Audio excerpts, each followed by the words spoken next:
Tidak bosannya saudara, kita di bulan Juli ini akan banyak mendengar firman lewat kitab Amsal. Hari Minggu kemarin saya berkata bahwa kitab Amsal itu adalah kitab hikmat, wisdom yang terus akan mengarahkan hidup kita kepada Tuhan. Ketika lagi menyembah tadi, saya diingatkan satu ayat firman Tuhan dalam kitab Efesus pasal yang pertama, ayat yang ke-16 dan ayat yang ke-17. Ini bukan firman yang saya akan khotbahkan buat kita semua, tapi saya hanya diingatkan oleh ayat tersebut. Efesus pasal yang pertama ayat yang ke-16 dan ayat yang ke-17. Saya baca saja firman ini, saudara dengar saja. Aku pun tidak berhenti mengucap syukur karena kamu. Dan aku selalu mengingat kamu dalam doaku dan meminta kepada Allah Tuhan kita Yesus Kristus, yaitu Bapa yang mulia itu, supaya ia memberikan kepadamu roh hikmat dan wahyu untuk mengenal Dia dengan benar. Salah satu tujuan doa Paulus buat jemaat di Efesus, dan saya kira ini juga menjadi doa kita, buat teman kita, buat komunitas kita, buat jemaat Tuhan, buat semua hamba Tuhan yang melayani, supaya kita semua dikasih karunia roh hikmat dan wahyu, dengan tujuan supaya kita mengenal Dia dengan benar. Yang percaya katakan amin. Saudara mau mengenal Tuhan dengan baik dan benar? Salah satu jalan untuk kita bisa mengenal Tuhan kita dengan benar adalah dikaruniakan roh hikmat dan wahyu.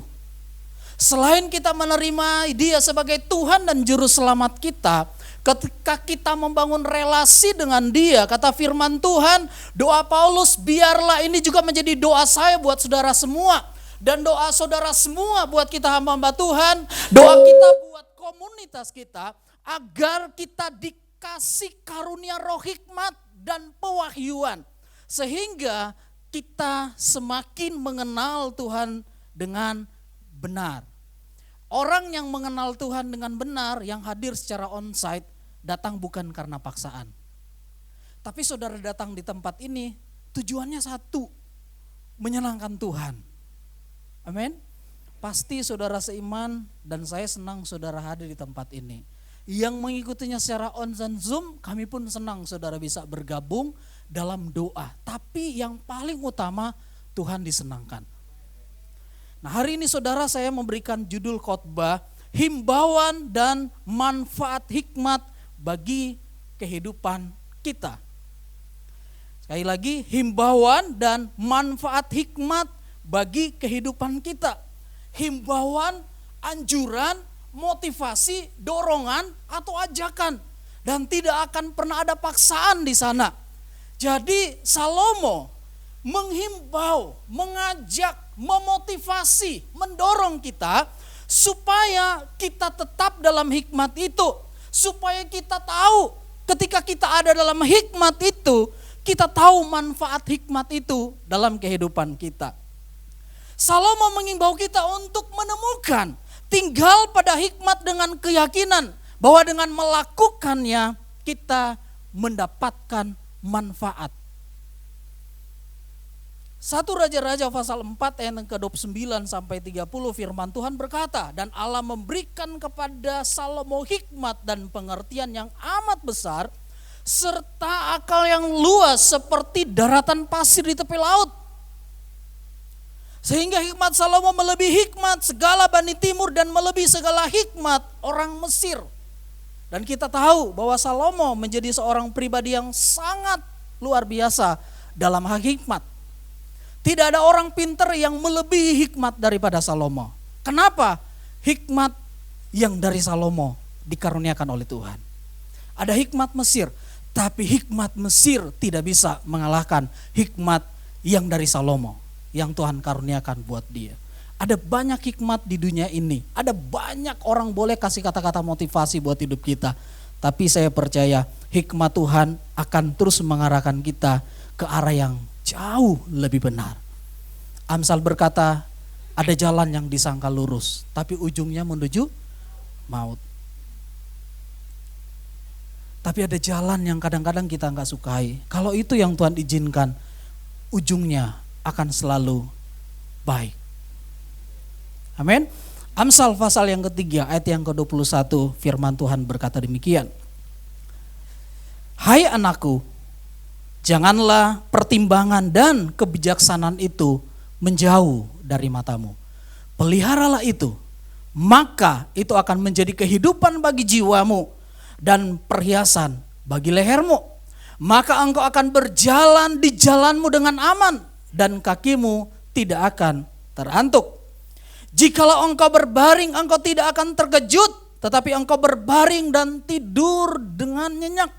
Janganlah takut kepada kejutan yang tiba-tiba atau kepada kebinasan orang fasik bila itu datang.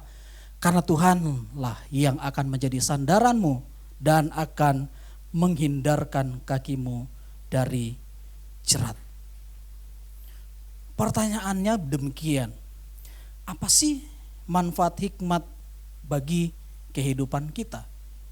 Salomo dalam kitab Amsal berkata demikian, di mata Tuhan kebodohan itu sama dengan kematian, tetapi kebijaksanaan dan hikmat sama dengan kehidupan. Dalam Amsal pasal yang ke-6, 9 ayat yang ke-6, ayat yang ke-11 saudara akan temukan di sana. Di mata Tuhan, kebodohan itu sama dengan kematian. Tetapi kebijaksanaan dan hikmat Tuhan sama dengan kehidupan.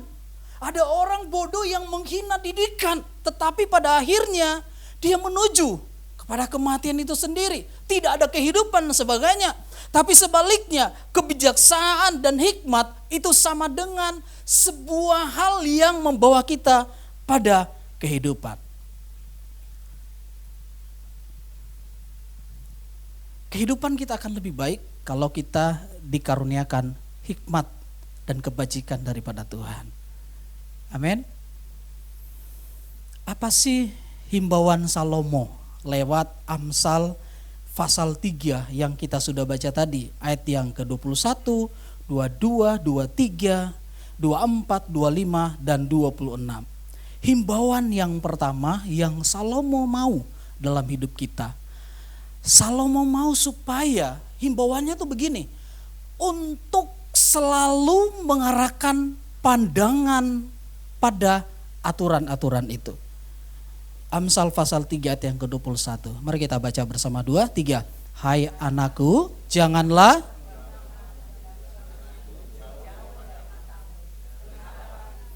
Saudara pernah lihat gambar kalau kita lagi di Jakarta hujan? Biasanya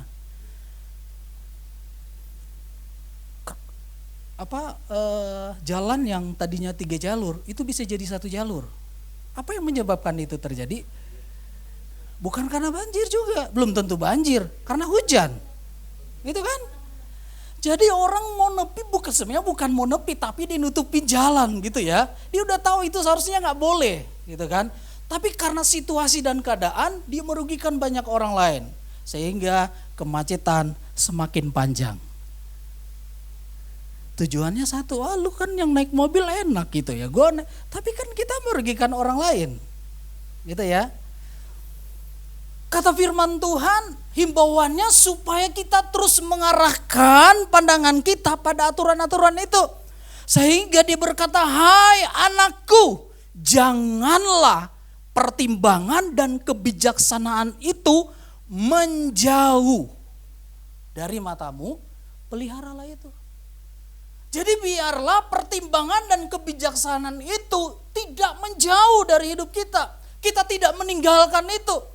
Dia terus mau mengajak kita semua, kita yang punya Yesus dalam hidup kita, yuk biarlah selalu kita terarah pada aturan-aturan ketetapan Tuhan. Kenapa kita perlu aturan? Karena kalau nggak ada aturan, pasti tidak ada keteraturan. Bagaimana caranya supaya ada keteraturan? Harus ada aturan. Coba kita datang beribadah sesuka-sukanya, kan tidak bagus. Kita nyembah sesuka-suka kita, musik main sesuka-suka dia, semua tuh ada aturan. Tapi anjuran dan ajakan Salomo buat kita semua, biarlah kita terus mengarahkan pandangan kita pada aturan-aturan itu. Yang kedua saudara, himbauan Salomo itu apa? Yang kedua, untuk selalu mengindahkannya di dalam hati. Baca lagi ayat yang tadi, 2, 3. Hai anakku, janganlah peliharalah itu. Katakan peliharalah itu. Apa yang perlu kita pelihara? Aturan Tuhan, hikmat yang Tuhan taruh dalam hidup kita, kebenaran yang Dia berikan buat hidup kita. Peliharalah itu dan simpanlah itu dalam hatimu. Jika ingin mencapai kehidupan rohani yang benar dan membangun hubungan yang benar dengan Tuhan, engkau harus terlebih dahulu memberikan hatimu kepadanya dan menenangkan hatimu di hadapan Tuhan. Yuk simpan itu di hati kita. Peliharalah itu dalam hati kita. Amsal pasal 3 selanjutnya bilang begini, jagalah hatimu sebab dari situlah terpancar kehidupan. Dia mah jahatnya di mulut, tapi hatinya baik. Tapi Alkitab bilang apa yang keluar di mulut berasal dari hati. Yang masuk tidak menajiskan, tapi yang keluar justru itu yang menajiskan. Jadi gak usah percaya, mulutnya doang yang kotor, mulutnya doang yang kasar. Saya tidak percaya itu. Karena apa yang keluar di mulut berasal dari hati. Orang bijak perkataannya pasti membangun orang lain. Orang berhikmat perkataannya pasti menyenangkan orang lain. Amin. Bukan berarti saya sudah lulus dari hal ini. Enggak, saya juga terus belajar. Kadang-kadang perkataan ini itu menyakitkan orang lain, tidak membangun orang lain. Itulah sebabnya kita butuh hikmat Tuhan menguasai kita setiap hari. Amin. Selanjutnya, kalau himbauannya sudah ada supaya kita tetap pada aturan-aturan itu, dan yang kedua, biarlah kita menyimpannya dalam hati kita. Terus manfaatnya itu apa? Manfaat hikmat itu menurut Salomo buat hidup kita yang pertama, karena hikmat itu berkaitan dengan yang namanya kekuatan dan kepuasan. Maka itu akan menjadi kehidupan bagi jiwamu dan perhiasan bagi lehermu. Yuk kita baca 2, 3. Maka itu akan menjadi kehidupan bagi jiwamu dan perhiasan bagi lehermu. Hikmat akan mengingatkan kita ketika kita mulai malas. Hikmat akan membangkitkanmu ketika kita mulai lemah. Karena kita ada dalam tekanan dan kesukaran. Hikmat akan menjadi kehidupan bagi manusia batinia kita ketika kita ada dalam pergumulan-pergumulan. Karena itu kenapa Salomo menganjurkan, yuk jangan meninggalkan hikmat itu. Tetap arahkan pandanganmu pada hikmat itu.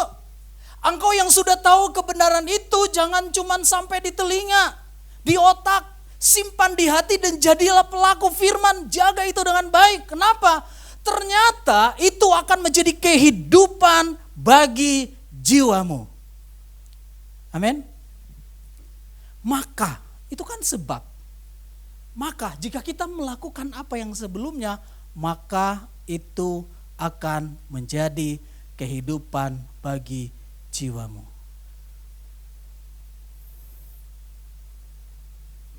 Hikmat akan mengingatkan kita ketika kita mulai malas. Maka kita doain Tuhan, biar jemaat rajin-rajin berdoa. Biar jemaat rajin-rajin datang di komit. Kenapa? Karena mereka mau memelihara hikmat. Nanti saudara tanya, Pak berarti orang yang gak ke gereja, gak datang ke komit, gak datang doa, gak punya hikmat. Ya tapi saya percaya orang yang dikasih karunia hikmat gitu ya, dikasih aturan-aturan, terus matanya tetap terarah ke situ, dia menyimpan kebenaran itu setiap hari, pasti komit gak usah ditanya, dia pasti datang. Amin. Gak usah ditanya. Malah dia akan tanya, kapan komit lagi? Kok gak komit? Gitu ya. Bukan sebaliknya, ngapain sih komit-komit? Gitu ya. Kayaknya baru doa, udah doa lagi gitu ya. Tapi hikmat Tuhan itu selalu berkaitan dengan kepuasan. Dia akan membangkitkan jiwa kita, manusia batinia kita. Sebagaimana kita makan nasi, ikan, lauk, dan sebagainya untuk tubuh jasmani kita, maka berdoa, membaca firman di Abah itu yang kita punya renungan setiap hari ya, ada renungan, yuk itu jadi makanan buat tubuh rohani kita, manusia batinnya kita. Wah, saya bersyukur saudara karena ada fasil-fasil yang di bawah saya itu rajin-rajin gitu ya, sharing firman gitu ya setiap hari. Yang saya dapat hari ini loh gitu ya. Apa sih yang mengingatkan kita? Yuk bagi di situ. Setiap hari kita bisa berbagi. Amin. Bilang sebelahnya, kamu bagi firman gak hari ini? Ya. Iya. Bagi saudara, bagi gitu ya. Tidak salah saudara, tapi jangan kita cuma rajin kopi paset terus kita terusin gitu. Apa yang memberkati kita hari itu kita sharing. Hal yang sederhana, kadang-kadang cuma butuh ayat firman kok yang kita bagi di situ. Amin. Ya, hari ini saya diberkati saudara dengan perkataan gitu ya. Ada orang, pasti orang itu mengenal kita lewat perkataan kita. Amin. Yuk kita belajar. Wah, siapa itu Ibu Rosita? Itu opung yang kalau ngomongnya tuh menyenangkan terus gitu ya. Atau kalau ditanya gitu, siapa sih Pak Septa itu? Oh kalau ngomong tuh, aduh, dari depan sampai belakang kedengaran itu.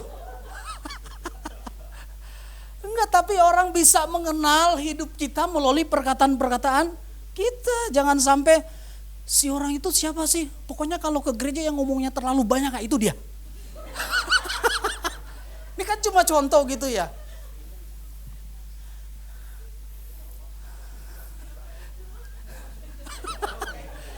Orang itu yang mana? Pokoknya kalau ke gereja diem aja. Disuruh nyanyi dia diem aja. Alasannya dia merenungkan kasih Tuhan. Gitu ya. Bisa gitu ya. Yuk kita setiap hari butuh hikmat ya. Menghadapi istri yang cerewet kita butuh hikmat. Menghadapi suami yang ribet kita butuh hikmat gitu ya. Menghadapi anggota-anggota komit kita butuh hikmat. Amin.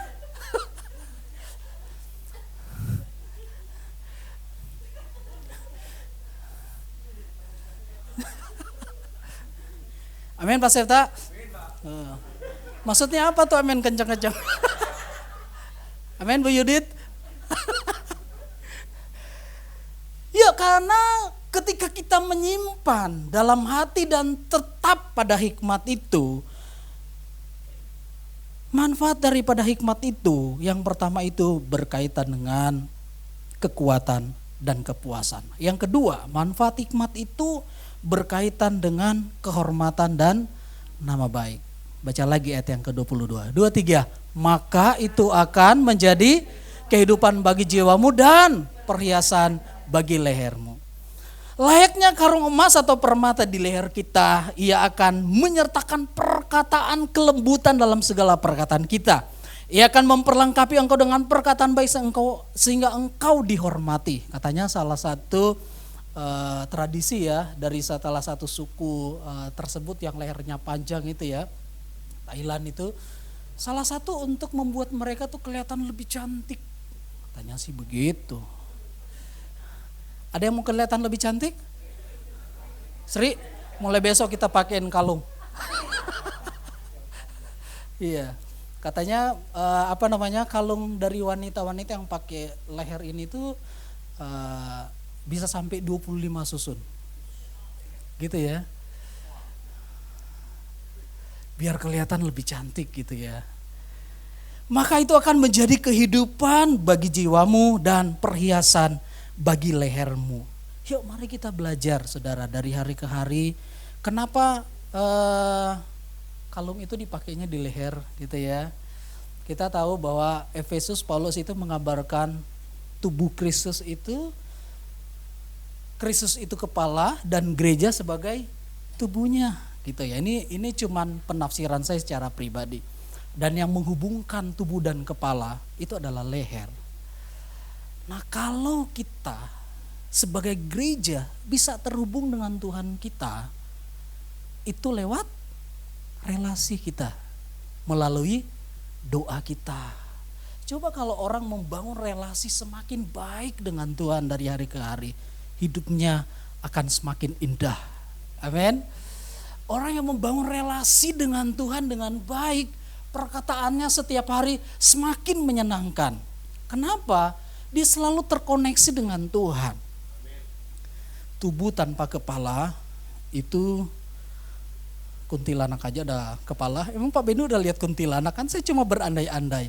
Kalau misalnya Kuswati pulang dari sini, terus pas belok di situ, ketemu tubuh tanpa kepala. Gimana kira-kira? Biasa aja Pak. Karena roh ada yang dalam diri saya lebih besar. Percaya? Gak bakalan lari? Pasti respon kita semua yang pertama tuh takut.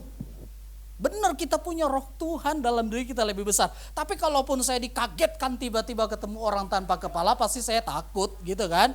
Kenapa? Karena gak sempurna. Tapi ketika tubuh itu ada kepalanya gitu, maka kelihatan sempurna. Tadi saya bilang, kalau kita mau kelihatan semakin sempurna, terus terhubunglah dengan Tuhan kita. Amin. Panjang benar firman hari ini. Poin yang ketiga, kenapa kita terus mengarahkan pandangan kita pada hikmat dan terus memelihara dalam hati kita? Manfaatnya itu apa? Karena manfaatnya itu berkaitan dengan keamanan dan keselamatan kita. Yuk kita baca sama-sama Amsal pasal 3 ayat yang ke-24. 2, 3. Jikalau engkau berbaring, engkau tidak akan terkejut, tetapi engkau akan berbaring dan tidur nyenyak. Janganlah takut kepada kekejutan yang tiba-tiba atau kepada kebinasaan orang fasik bila itu datang. Ayat yang ke-26, 2, 3. Karena Tuhanlah yang akan menjadi sandaranmu dan akan menghindarkan kakimu dari jerat. Karena kalau kita tetap pada hikmat itu, pandangan kita, hati kita tetap terarah pada hikmat itu, kata firman Tuhan, jikalau engkau berbaring, engkau tidak akan terkejut, tetapi engkau akan berbaring dan tidur nyenyak. Tapi jangan tidur nyenyak di sini. Di sini enggak tempatnya. Tidurlah nyenyak di rumah juga, bukan sembarang rumah, di tempat tidurmu. Gitu kan? Punya rumah bagus, kalau tidur di halaman emang bisa nyenyak gitu ya. Tidurlah nyenyak di rumahmu, di kamarmu. Kata firman Tuhan, jikalau engkau berbaring, engkau tidak akan terkejut. Sedikit-dikit kaget, dikit-dikit kaget. Kan gak menyenangkan gitu ya. Tapi kenapa kita tetap mengarahkan pandangan kita dan hati kita tetap pada? Ternyata ada berkaitan dengan pemeliharaan Tuhan yang membuat jiwa kita tuh tenang. Engkau tidak akan terkejut. Amin. Lihat sebelahnya, sering terkejut gak? Jangan-jangan nih arah pandangan kita udah nggak bener-bener fokus lagi sama Tuhan gitu ya. Ini intermezzo aja gitu ya. Yo, hati kita tuh dia tidak ditambatkan lagi pada kebenaran firman atau pada Tuhan itu sendiri. Kan kalau kita tidur dikit-dikit kaget kan nggak menyenangkan gitu, kayaknya tersiksa gitu ya. Tapi kata firman Tuhan, jikalau engkau berbaring, engkau tidak akan terkejut. Yang percaya katakan, amin.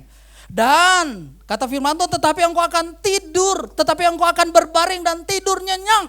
Katakan tidur nyenyak. Yang penting bukan di gereja. Maksudnya lagi ibadah, gitu kan? Ada ya peristiwa tidur nyenyak di kitab Perjanjian Baru. Siapa namanya? Iya, cuma satu yang masih ingat pelajaran anak sekolah minggu gitu. Eutikus. Gara-gara lagi dengar khotbah mungkin kelamaan dia jatuh. Terus mati, bener gak? Mati. Makanya jangan tidur di gereja.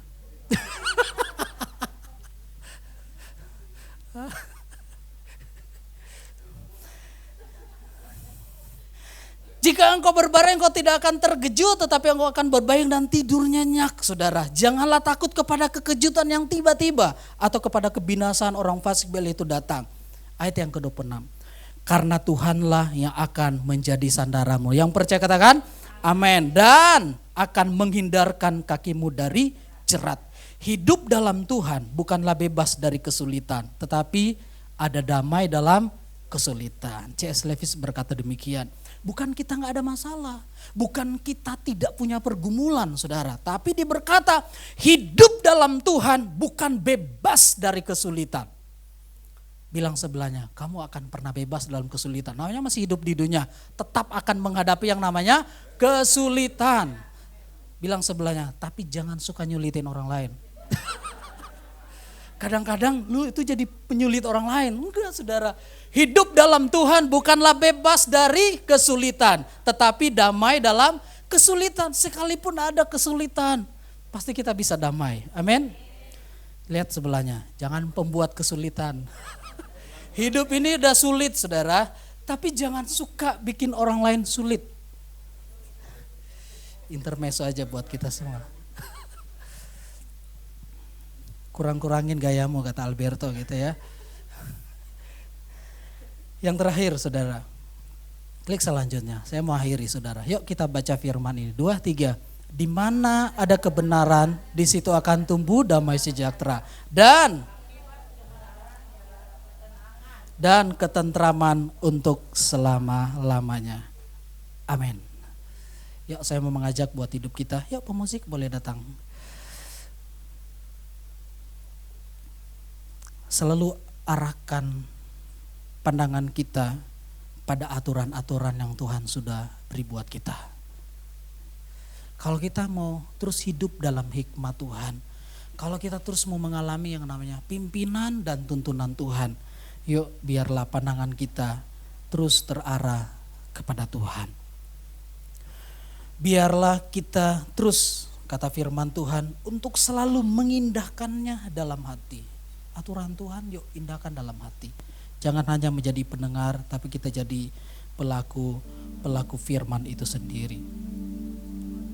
Karena ketika kita hidup dalam lingkupan kasih dan anugerah Tuhan, kita harus tahu bahwa ketika kita mau hidup dalam kebenaran, akan ada kekuatan, akan ada kepuasan, akan ada berkaitan dengan kehormatan dan nama baik kita.